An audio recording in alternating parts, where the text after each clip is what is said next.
Thank you. Thank you very much. Yeah, thank you. Yeah.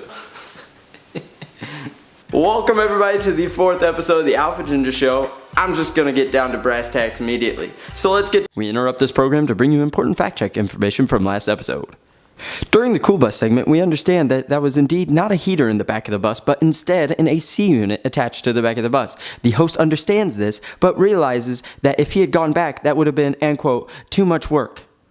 Also, you may have noticed some beer boxes and beer cans sitting in the background of the Egg Roulette Challenge segment. That does not imply that the performers in this segment were drunk or drinking alcohol during this segment. And now back to your regular programming. To the wheel. Today we have 2 new categories on the wheel. First one is Pokemon impressions. The second one is Disney impressions. So without further ado, let's spin that wheel.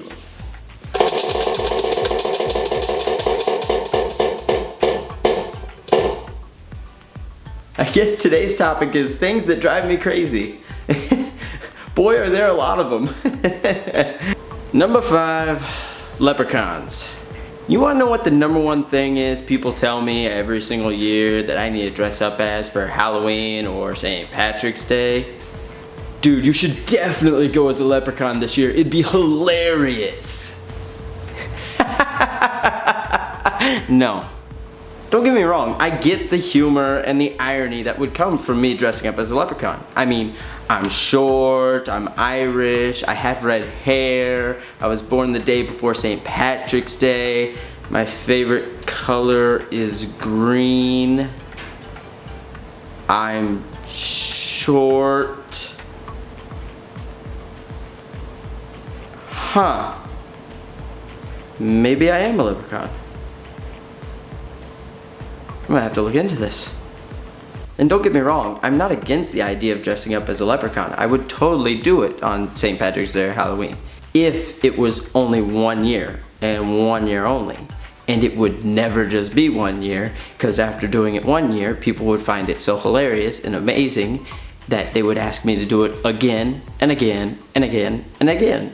Years afterwards. And it comes down to one simple fact. I'd just be too good at it. It's in my nature. I just would be way too good at it that people would make me dress up like a leprechaun every single year. And it's a curse, really, being good at things. It really is a curse. That's why I have a ban on it. I'd just be too good. People would keep asking me to do it year after year, and I don't want to keep doing it year after year. I do it for 1 year, and that's it. It's done.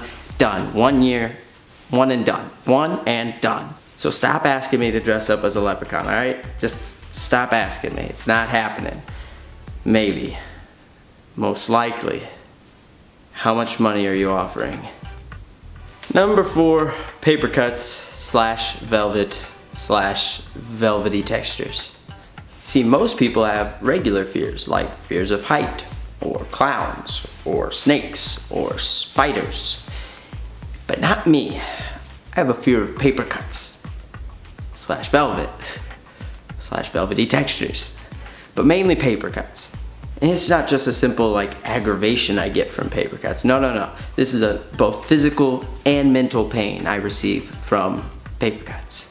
And if I get a paper cut or even come close to getting a paper cut, things go south pretty quickly. Like we're talking like Luke just finds out Darth Vader's his father. South. Like that south. Like I dropped to my knees full on like no, that kind of thing, you know, typical, right? Like I've even dropped down into a fetal position after getting a paper cut. It was that intense of pain physically and mentally. My body couldn't take it, and so it decided the best thing for it to do was to just drop to the floor and huddle up in a ball like a roly-poly. And velvet and velvety textures are just as bad as paper cuts almost, except not quite as bad. Like, and what I mean by velvety textures is stuff like felt-like material, velvet obviously, nail files, the material that's on the roof of your car. Yeah, can't touch that. Yeah, those kind of things. I'm not too fond of those textures, really. Not really. No, not at all. But mainly velvet. I can't even like touch it without like shivering from the mental agony I'm going through at that time. And I can't remember the last time I even thought about using a nail file. Nail files are awful. Let me just put that straightforward for you.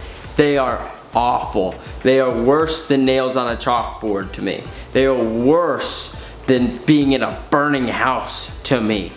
Like, I'm sorry. I'm gonna stick to biting my nails over using a nail file any day of the week. So yeah, I'm gonna go curl up in a ball right now because I've been thinking about paper cuts and velvet for way too long. Due to technical difficulties, the third thing on my list of things that drives me crazy will not be airing. What would have aired consisted of me explaining why I hate dumb drivers and how most of the time it feels like I'm driving in a sea of stupidity. It would have also included some sort of inside joke about the number 7.5. And now, back to the show. Number 2, chewing loudly.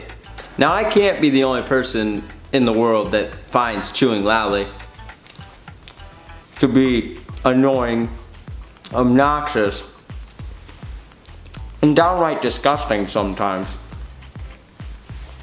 I mean, most people find it repulsive to begin with. And a lot of people find it as a major turnoff. But I disagree, I think it's pretty cool. Said no one. And to be honest, chewing loudly should probably be number 1 on this list because it bugs me that much.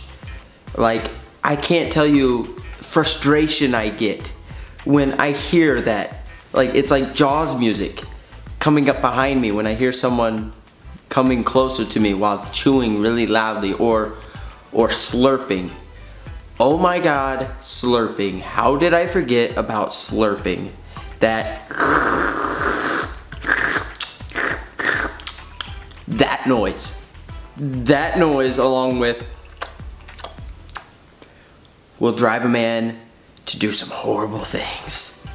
I mean, I almost had an incident at work the other day when I was working in my cubicle and people were talking behind me, like right outside my cubicle, and one of them had a snack in his hand. He kept eating it, and every time he started talking, you could hear him just go.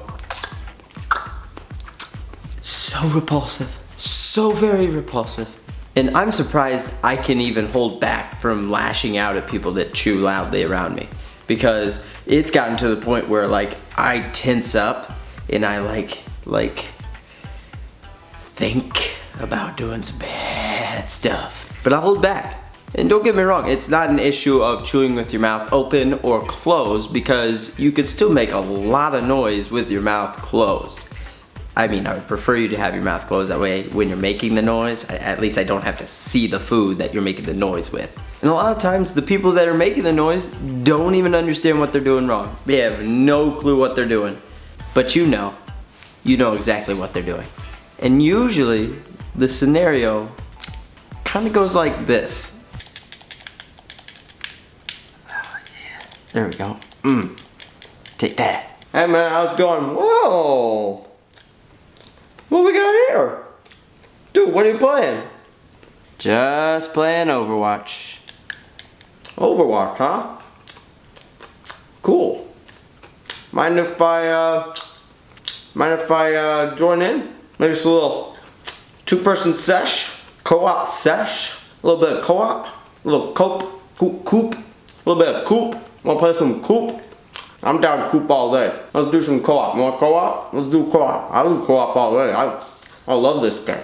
Fine. Just wait till I'm done with this match, alright?